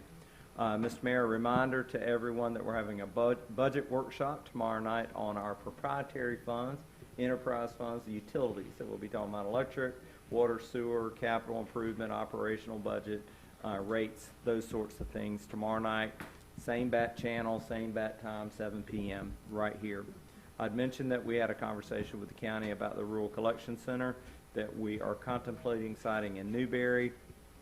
Mr. Mayor, on Thursday morning at 9 a.m., the County Commission is conducting a special budget meeting where it's going to discuss its CIP and transportation programming. That would be the appropriate time for the city to present the resolution that this commission adopted asking the county to start a rural road paving program and implement it in the budget, and to fund paving of County Road 337. At that time, I've asked the county to put me on the agenda for a 5-10 minute presentation, a few slides, just to highlight our resolution and our ask. I have not heard back, but I'll follow up tomorrow morning to see if we can't get on the agenda and share the commission's interest with the county commission. Mr. Mayor, we have a tropical, I don't even think it's a storm yet, it's a depression in the Atlantic. It's some ways away from South Florida, but it's time for us to start watching. Just want the commission and the community to be aware that we're aware and that we're in those preliminary planning stages for how we would respond to that. Mr. Mayor, I'd also note for the commission and the viewing public, staff is aware that we're seeing an uptick in COVID cases in, well, really all over the United States, but in Alachua County, and we are not given to rash decisions. So we're monitoring, we're evaluating, we're meeting as a team. If something by way of policy needs to come out for the commission's consideration, you would expect it at either the 8/23 meeting or the first meeting in September. Mr. Mayor, that concludes my comments. Thank you, sir. Mr. Attorney? Mr. Mayor, part of being a lawyer is public speaking. About 41 years ago, I was sitting over in the municipal building, and Mayor Norfleet, Mentally Norfleet was our mayor, and Mr. Folds called on me and said, "Scott, why don't you introduce yourself to the commission?" And Kirsten Ballou doesn't know that I'm going to do this right now, but I'm doing what he did to me 41 years ago, and what I didn't realize is that he was mentoring me at the time, and I very much appreciate that mentorship that he provided. So Kirsten, come up to the podium if you would and introduce yourself. Welcome. So you can give this speech in 40 That's right. That's right. And will you say your last name one more time? Ballou. Ballou. All right, welcome. Thank you. I appreciate the opportunity to be here. This was my very first Newberry City meeting, so I really appreciated kind of seeing the dynamic. I'm a UF law grad. I just took the bar a couple of weeks ago, so still awaiting my results, but hopefully I'll be working with you all in the future, and I really look forward to it. Well, good luck on the bar results. Commissioner Coleman? Did you say Ballou? Yes. So you're kin to Buck Ballou? She doesn't know who that is. She has no idea who that is. I'm not familiar. Quarterback at Georgia, Buck Ballou.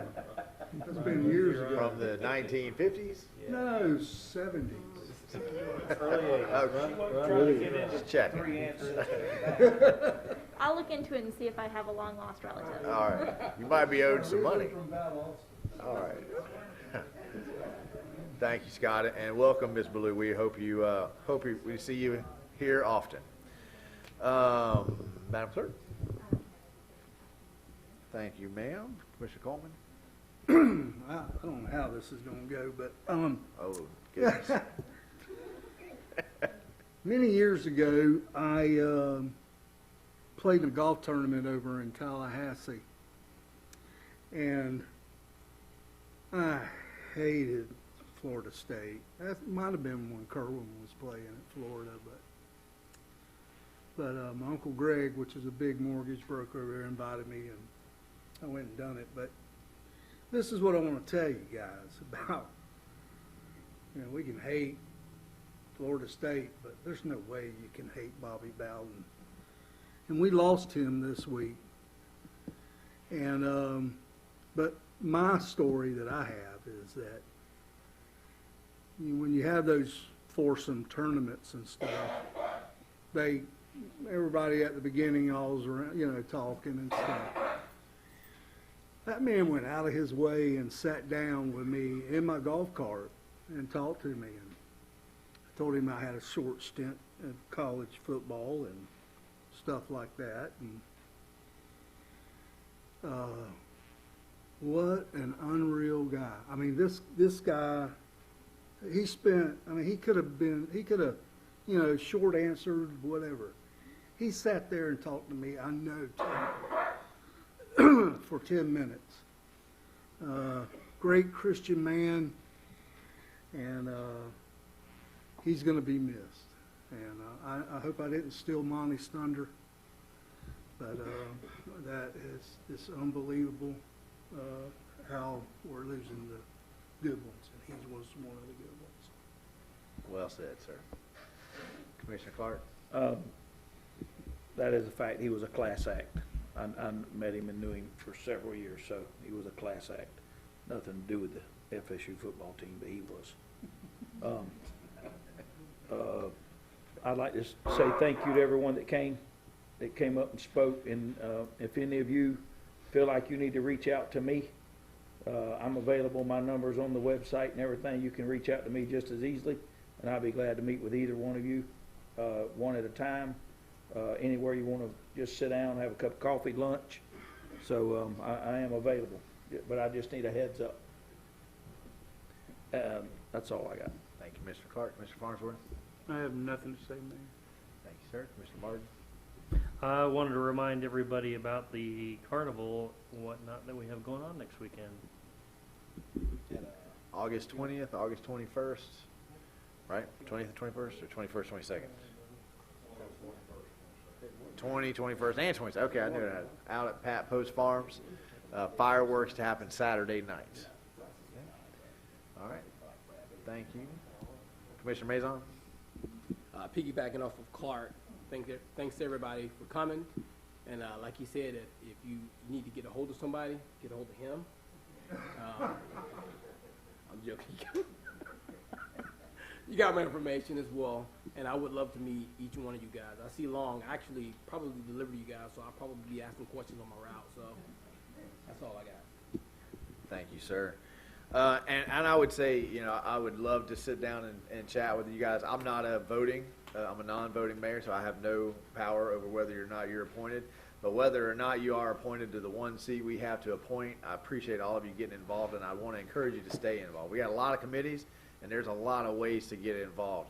And so anybody that takes the time to do what you guys have done with the application and sit here tonight, I would love to sit down with you and talk to you about all the things that are happening in the city of Newberry. Because every single board that I sit on needs people. They need brain power, they need energy, and so we may only have one seat on the P&Z, but we have an opioid task force, we have a Truth and Reconciliation Committee, we have a Main Street, we have a garden club, we have a lot of organizations that do a lot of work in this city, and they all need folks like you. So thank you guys. Also, I had a birthday card on my dice here when I got here tonight. I appreciate you guys signing it. Thank you. I'm going to be a young 25 in a couple of weeks. So I appreciate it. Well, it'd be the 20th time, right? I want to piggyback off of the manager's remarks about COVID.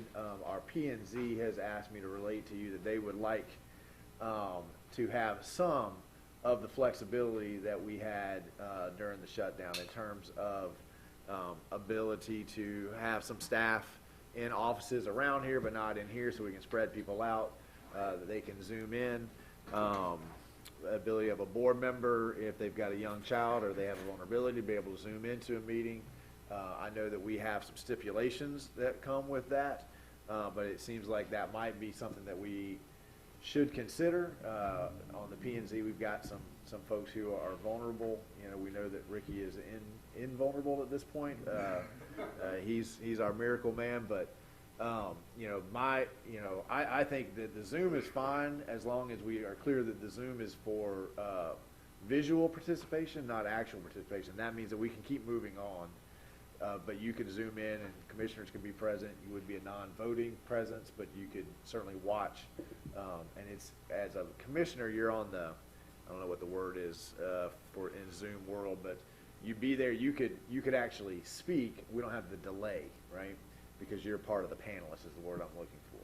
So if you guys are amenable to adopting a few of those that we can do, just so that, you know, the Linda Woodcocks of the world can Zoom in, and then we'll let staff figure out which ones are the easiest to implement, and then we'll start with the P&Z, and then we'll see what you guys are comfortable with moving forward. Okay. On that same note, I'm not sure, Mike, how many people we have going to the Florida League of Cities, but that probably seems like not a good idea to live attend that this year if we're having some problems. Because whether you get COVID or not, if you're exposed, it causes us employment problems. Are we? Mr. Mayor, I don't think we have any staff going. We have one elected official signed up. Visual, okay, all right.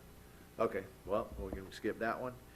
And then, you know, we have off the dais periodically, one-on-one, discussed our LDRs in the past. And we've talked about, in the P&Z, we've talked specifically, and generally we talk about them in the middle of or at the end of a quasi-judicial when it comes to development that's coming in, and we say things like, we need to update our LDRs so that we can address some of the issues that we're seeing in our neighborhoods.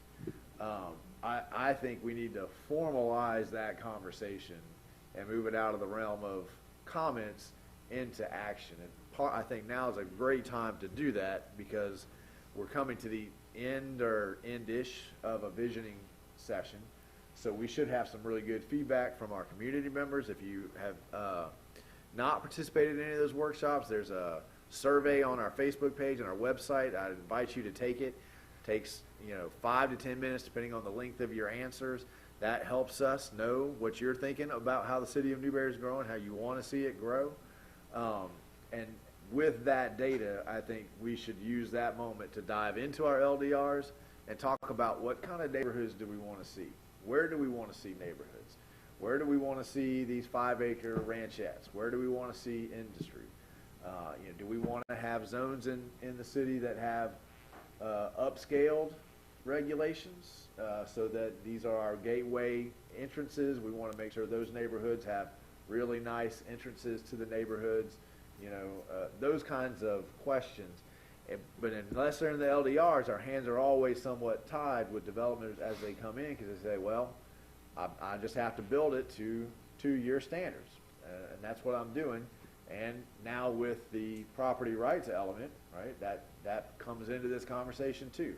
So if we don't have it in the standards, I don't think we have much of a leg to stand on and say, well, we just want you to build it nicer than our standards. So I think the stars are aligning for us to really start putting this on an agenda as a discussion item so that we can start getting our lingo down. We understand the terminology. Staff can hear your feedback, and then as we come to the end of the visioning session, we can use that information to really, have a pinpoint conversation about what we want to see with all of these houses that are being built, with all these neighborhoods that are coming to us. So if I got a unanimous head nod to start that, then I'll tell staff as soon as that visioning session is over, let's start that process. Is Brian still here? So he's hearing the same thing, and Wendy's here. We really want to start digging in to some of these topics and seeing some progress on those fronts. Finally, tomorrow is the beginning of the school year, so I hope everybody has a safe first day back. School buses are going to be out. please stay behind the school buses, especially when that stop sign comes out and the lights come on and they start slowing down. That's not an opportunity for you to quickly pass them and get around them. Just, give everybody tomorrow's, we know it's going to be chaotic. We know it's going to be frustrating. Leave 10 or 15 minutes early. Be safe. Again, we have a new crosswalk on 27. So if you have children that are getting to the elementary school or the middle school or the high school from the town center, or they're coming from Country Way over to Oakview, there'll be a new location for the crossing guard there. And just everybody have a great beginning of the school year and have a lot of fun. That does it for me. Public comments. Anybody here from the public have anything they'd like to share? Come on down, ma'am. Take your time. Good evening. My name is Lisa Darling, and to Mayor Marlowe and the city commissioners and everybody else, I just have a something that I wanted to bring to you all attention. On July the 16th and 17th, our family held a family reunion at the Freddie Womack Center, and there were several things that went wrong with the building, and I just wanted to bring it to you all attention. I did email Miss Kim Wilson, and she said that they would look into it, but I don't know if you all know about it. The oven, it caught a fire. We put it out, fire department. The oven caught a fire because I guess it wasn't clean prior to use. The laminate on the floor is taped down, but with duct tape, and it started coming up, and we had some elderly people in there that tripped. They didn't hurt themselves. The lip at the front door needs to be level, so when handicapped family members come in with walkers, they're not tripping over it. I almost even fell going out the door. There's a metal strip that goes between the storage room where you keep the tables and the meeting area. The strip came up. We had to hold it down with the garbage can so nobody going back and forth through there would hurt themselves or get cut. The ceiling fans are loose and they're shaking severely. They need to be either tightened or replaced.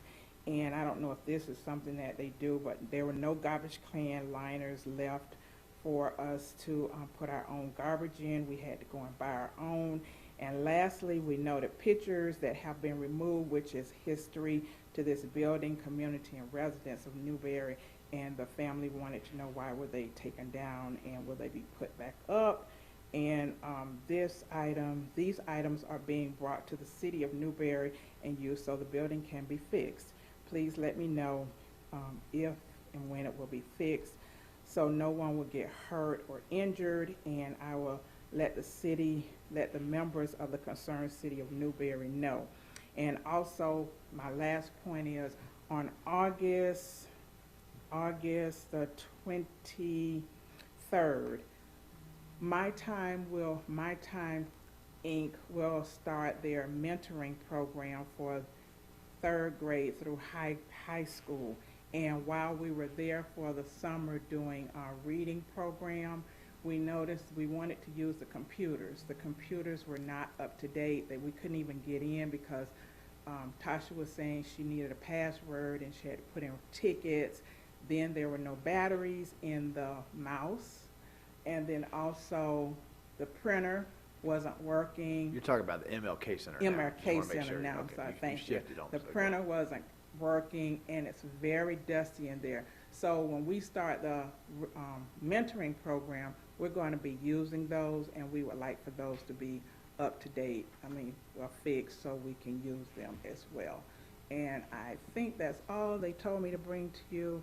Oh, and also the outside, we know there's a lot of trash because of the kids coming, throwing and everything, but however, if it can be pressure washed so it looks a little better because they've made it a mess, but that's all of my concerns. Thank you, ma'am. I'm going to see if there's any other public comment, then I'll come back and address some of those things. Does anybody else have any public? Come on down, sir. Yeah, wait till you get to the mic, sir. I went to the planning dog and pony show you put on. Visioning session? Yeah. And I know when I was talking to Mike, they mentioned that you had $1 million for federal grants or something like that. Is that true? I'm not sure exactly what you're talking about. Well, We have been allocated 2.6 million in ARPA funds. Maybe that's what we were Okay, discussing. I don't recall the conversation. Yeah, and then we talked about the wastewater treatment plant. You wanted to mirror it? American Recovery Funds, just making sure. American Oh, Recovery well, Funds. I can't remember. I just remember that. What about the wastewater plant? Well, I just wondered, did you have the funds in hand? No, sir. The project to expand our wastewater plant is probably a $25 million project, so we have a funding plan, but we certainly don't have the funds in hand. Okay, I just wasn't sure because I was just, you didn't mention that part, but I was just curious about the Absolutely. wastewater treatment. That's all I had. Okay, thank you. Other public comments? Questions? On the Freddie Womack building, I believe, Dallas is here, I believe Travis told me the floor is in this year's funding for, and I don't need you to come back up, Ms. Darling, I was looking at Dallas, see if I had a head nod, if he knew that in this, because I've noticed the same thing. List tripped on that little strip that's been popping up. The reason that I think that that's in the works.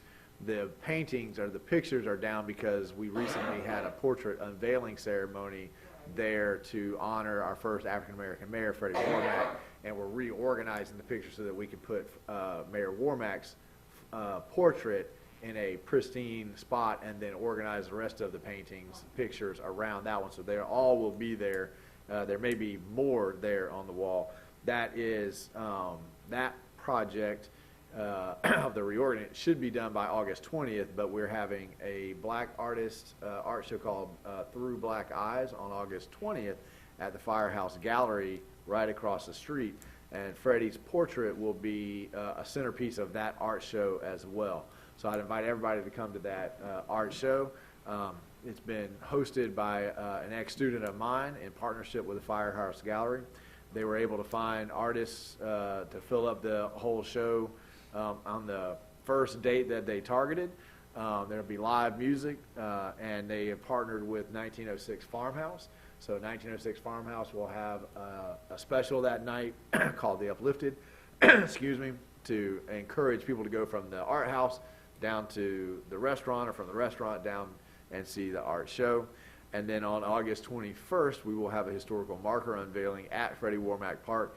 So Mayor Womack's portrait will go from Freddie Womack Park to the art gallery and then very quickly back to Freddie Womack Park, so that we'll be there for everyone who will come to see the historic marker unveiling, which is August 21st at 10 o'clock in the morning. It's a Saturday. We hope everybody's able to be there. The city of Newberry is the first city in the state of Florida to form a partnership with the Equal Justice Initiative and to work through both a soil ceremony and a historical marker ceremony. So we're very excited and proud of the work that the Truth and Reconciliation Committee has put into that partnership. So those are two things that I would invite you to, and hopefully some of that answers your questions. As to the other things, I saw the city manager taking note, and we will certainly get maintenance over there and assess that. One last call for any last public comment. I think of anything. If not, we are adjourned.